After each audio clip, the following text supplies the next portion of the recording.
The first signs of trouble bubbled up from the creek bed like a toxic prophecy, long before anyone realized the true extent of what was coming. It was a Tuesday morning when Elena Rodriguez first noticed the strange, acrid smell cutting through the crisp autumn air of Willow Creek Valley. Her boots sank into the muddy bank, leaving deep impressions next to water that no longer ran clear but carried a sickly sheen of gray and brown. 42 years old, with skin weathered by decades of environmental advocacy and hands calloused from community work, Elena knew this creek better than most knew their own family. Her grandfather had first taught her to fish these waters when she was just 6, showing her how to read the currents, identify the native trout, and respect the delicate ecosystem that had sustained their small community for generations. But today, something was terribly wrong. The creek, once a pristine lifeline that wound through the heart of their rural community, now looked like a diseased artery. Foam gathered in unnatural clusters along the banks, and the water's surface reflected a dull, almost metallic sheen that spoke of contamination. Elena crouched down, her fingers brushing against a patch of moss that had turned from vibrant green to a sickly gray-brown. Upstream, she could see the first hints of why. Millbrook Industrial Park sat like an ugly scar on the landscape, a collection of warehouses and processing facilities that had slowly expanded over the past decade. The company, Syntec Environmental Solutions, a name that now dripped with bitter irony, had been quietly purchasing land and expanding their operations. What had started as a small water treatment facility had morphed into something much larger and far more sinister. Elena pulled out her phone, her fingers trembling slightly as she began to document everything. Years of fighting corporate environmental violations had taught her one crucial lesson. Evidence was everything. Each photograph, each sample, could be the key to holding someone accountable. The sound of a truck engine interrupted her documentation. She looked up to see a Syntec maintenance vehicle rumbling along the access road that ran parallel to the creek. 2 workers in nondescript gray uniforms were talking, seemingly unaware of her presence. "Just pump it straight into the secondary. Drainage," one was saying, his voice carrying clearly across the water. Elena froze. Secondary drainage. Her creek. Her mind raced back to the community meetings, the countless hours spent arguing with local officials, the petitions she'd organized. Syntec had repeatedly claimed their waste management processes were state-of-the-art, environmentally friendly.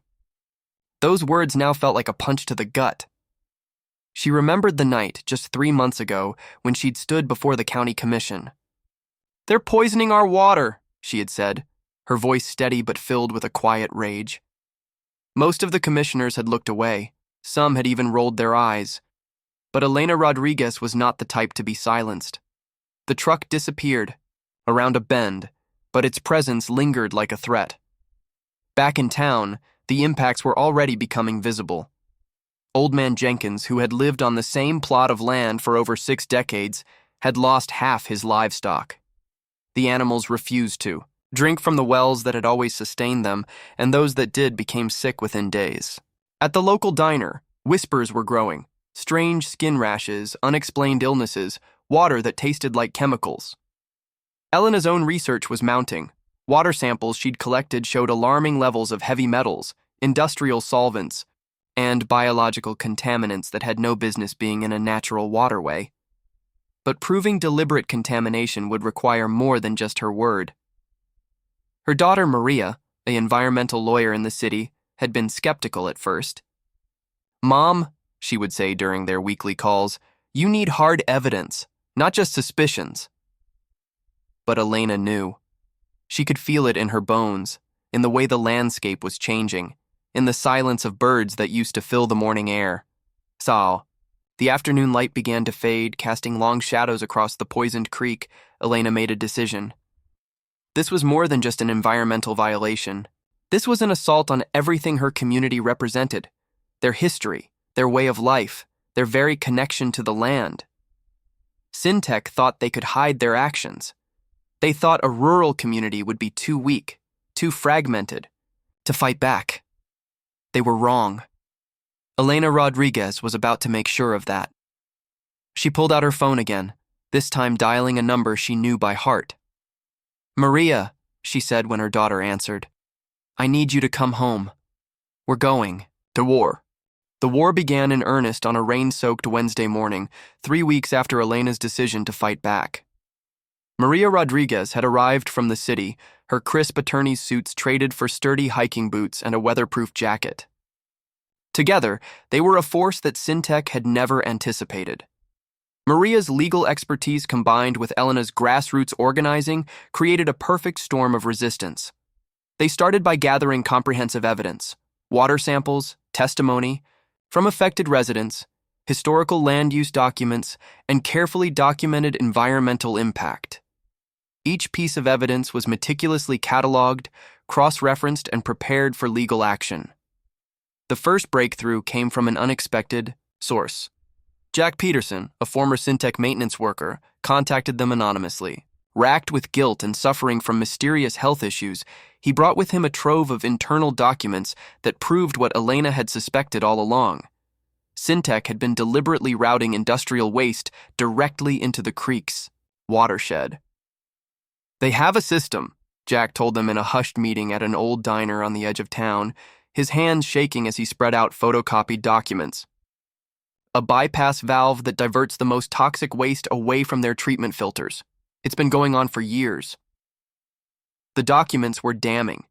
Detailed memos showed a systematic approach to environmental violation, with coded language that tried to obscure the true nature of their actions. Profit margins highlighted in yellow, environmental risk assessments marked with dismissive notes, internal communications that treated the local ecosystem as nothing more than a convenient disposal site. Maria's eyes burned with a lawyer's righteous anger.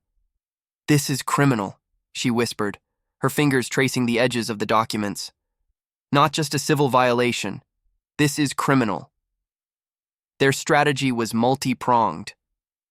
Maria began preparing a massive lawsuit while Elena mobilized the community.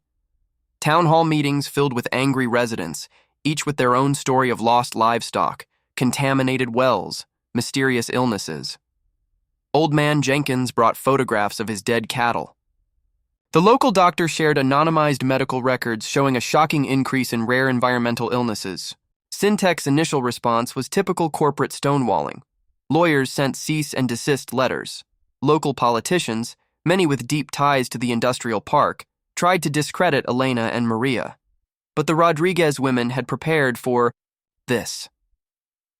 Every attempt to silence them was met with more evidence, more publicity, more community solidarity. The turning point came unexpectedly. A heavy spring rain brought the creek's contamination into sharp, undeniable focus.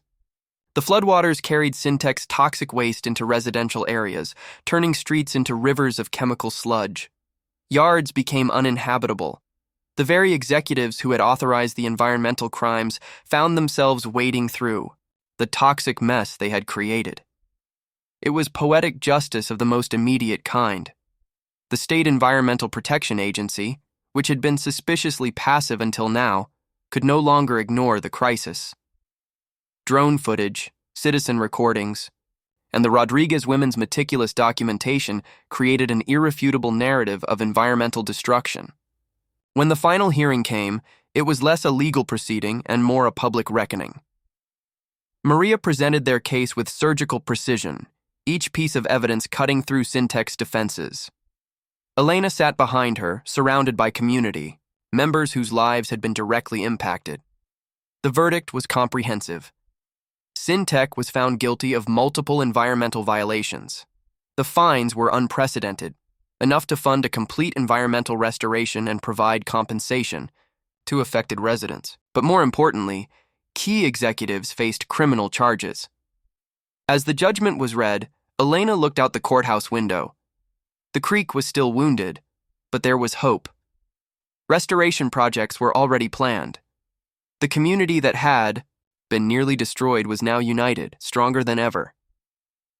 "We didn't just save a creek," Elena whispered to Maria. "We saved our home." The swamp that Syntech had created would become a testament, not to their destruction, but to the community's resilience. Where toxic waste had flowed, native plants would grow. Where silence had allowed corruption to thrive, Voices would now speak loudly and clearly. Justice, they had learned, was not given. It was fought for, inch by inch, with determination, evidence, and an unwavering commitment to the land and its people.